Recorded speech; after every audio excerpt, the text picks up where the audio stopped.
Crystal एक सुविधा store का मालिक बन गया है। इतना हैंडसम होने के कारण हर दिन छात्र उसके साथ फोटो खिंचवाने के मौके के लिए खरीदारी करने आते हैं। वो फोटो की वीडियो। क्रिस्टल तस्वीरें लेते समय अपने उत्पादों का विज्ञापन करना भी नहीं भूलता था। सभी छात्रों ने उसकी मांग स्वीकार कर ली और कहा कि वे तुम्हारा अच्छे से प्रचार करेंगे। तुरंत ही कई लोगों ने यहाँ एक साथ तस्वीर ली और तस्वीर पाकर छात्र बहुत खुश होकर जाने को तैयार थे। जाते समय भी अपना वादा पूरा करना नहीं भूले। पर ऐसे ही दुकान में अभी भी व्यापार अच्छा नहीं था, जिससे दुकान में कई एक्सपायर्ड खाद्य पदार्थ जमा हो गए। आंखों के सामने प्रदर्शन गिरते देख भी कुछ नहीं बदल पा रहा था और पिता के बीमार होकर अस्पताल में भर्ती होने के कारण जहाँ पहले दोनों बारी बारी से सुविधा स्टोर की रखवाली करते थे, उसे अब अकेले ही रखवाली करनी पड़ी। इस तरह उसने 2 दिन और 2 रातें जाकर बिताई। थका हुआ पांडा जैसी आंखों वाला क्रिस्टल इस समय भी छात्रों के साथ फोटो खिंचवाने के लिए तैयार था। तस्वीरें लेते समय भी वह अपने घर के उत्पादों का प्रचार करना नहीं भूलता था। इस तरह एक के बाद एक तस्वीरें लेते हुए क्रिस्टल जल्दी ही इतना थक गया कि उसे अपने जीवन पर संदेह होने लगा। ये क्या है? उसने दुकान के बाहर भर्ती की जानकारी चिपकाई और काउंटर पर ही सो गया। हालांकि उसका प्रेम प्रसंग जल्द ही आने वाला था। तभी एक महिला मोहक चाल से आती हुई दिखी। ये एक मधुर दिखने वाली महिला थी। सड़क पर चलते हुए लोग उसे बार बार मुड़कर देखते थे। वह सुविधा स्टोर के सामने आई, यह जानते हुए कि उसका प्रिय व्यक्ति अंदर ही है। उसने दरवाजा खोला और अंदर चली गई। उसने हाथ से टेबल थपथपाया और सोए हुए क्रिस्टल को जगाया। जागने पर क्रिस्टल के चेहरे पर हैरानी थी, लेकिन जब उसे पता चला कि महिला इंटरव्यू के लिए आई है और उसने उसका बायोडाटा देखा तो उसे लगा कि यह का काम। जब मैंने उसका बायोडाटा देखा तो मुझे लगा कि यह नौकरी आपके लिए बहुत उपयुक्त नहीं है, क्योंकि यह नौकरी लड़कियों के लिए नाइट शिफ्ट में काम करना काफी खतरनाक है। जिंची उसे जाने के लिए बहाना बनाना चाहती थी, लेकिन चालाक शिनशिंग ने जिंची का थका हुआ चेहरा देखा और प्यार से उसके लिए 1 कप फ्रूट टी डाली। उसने तुरंत बाथरूम जाने का बहाना बनाया और उस जगह से चला गया। जिंची ने महिला द्वारा डाली गई चाय उठाई और पीने लगा। फ्रूट टी पीने के बाद वह मेज पर लेट गया और सो गया।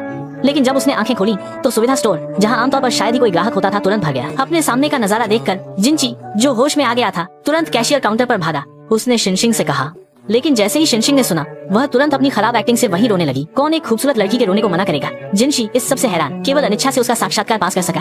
अगले दिन शिनशिंग दुकान पर काम करने आई और मिलते ही चाची का स्नेह पा लिया। नहीं, लेकिन ग्राहक बहुत सुंदर है। क्या वो तुम्हारी माँ है? मुझे लगा कि आप दोनों भाई बहन हैं।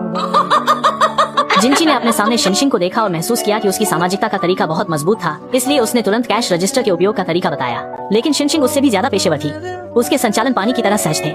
उस दिन जब जिंची काम पर गया तो उसने पाया कि कैश रजिस्टर से 50 लाख कोरियाई वॉन चोरी हो गए थे। उसने स्पष्ट रूप से 10 नोट अंदर रखे थे। वे कैसे गायब हो सकते हैं? इसलिए उसने घबराहट में खोजना शुरू किया, लेकिन नहीं मिला। लेकिन लाइन बहुत धुंधली थी, निश्चित नहीं हो पा रहा था। फोन करने पर भी बंद बता रहा था। एक भ्रमित व्यक्ति के रूप में उसे याद आया कि पहली बार जब उसने उसे नौकरी पर रखा था तो चाय में कुछ मिलाया गया था, जिससे वो बेहोश हो गया और वो कामयाब हो गया। उसने तुरंत उसके साथ हुई श्रम अनुबंध को ढूंढा। उसका पता ढूंढकर तुरंत वहाँ पहुंच गया। दरवाजा खटखटाने की सोच रहा था, लेकिन फिर कल्पना करने लगा कि अंदर अपराधी गिरोह का सरगना है। डरा हुआ वो फिर से बाहर इशारे करने लगा। फिर हिम्मत जुटाकर उसने घंटी बजाई, पर दरवाजा खुलते ही अंदर के पुलिस कर्मियों ने उसे जमीन पर गिरा दिया। उसने तुरंत समझाया कि वो अपने कर्मचारी शिनशिंग को ढूंढने आया है। जिंजी के समझाने और अपना श्रम अनुबंध सबूत के तौर पर दिखाने के बाद स्थिति समझने वाले पुलिस कर्मियों ने उसे तुरंत निर्दोष छोड़ दिया। बाहर आकर जिंजी ने तुरंत अपनी मां को फोन करके पूछा। ये जानकर कि शिनशिंग इस समय सुविधा स्टोर में काम कर रहा था, जिंजी तेजी से दुकान पर वापस भागा। लेकिन उसने देखा कि उसने शेल्फ में रखी चीजों को बड़े करीने से व्यवस्थित किया था। लेकिन इस समय कैशियर में पैसे अचानक वापस आ गए थे, जिससे जिंजी हैरान रह गया और उसने बस यूं ही गिन लिया। दही लेकर वो बाहर बैठकर पीने लगा। पर तभी जिन पुलिस कर्मियों को गलतफहमी हुई थी, वे स्थिति जानने आ पहुंचे और पूछा कि पैसे चुराने वाला कर्मचारी मिला या नहीं। अनजान शिनशिंग अभी बाहर आया और उसने उनकी बातचीत सुन ली। स्थिति जानने पर शिनशिंग को पता चला कि उसे गलत समझा गया है। उसने सामान छोड़कर जाने की तैयारी की, लेकिन तभी जिंजी जल्दी से उसे समझाने के लिए भागा। शिनशिंग ने कहा कि पैसे तुम्हारी मां ने लिए थे, मैंने सोचा था कि वो तुम्हें बताएगी, पर उसने नहीं बताया। मैं भी दूसरों के पारिवारिक मामलों में शामिल नहीं होना चाहता। कौन जानता था कि जिंजी अभी भी समझाना चाहता।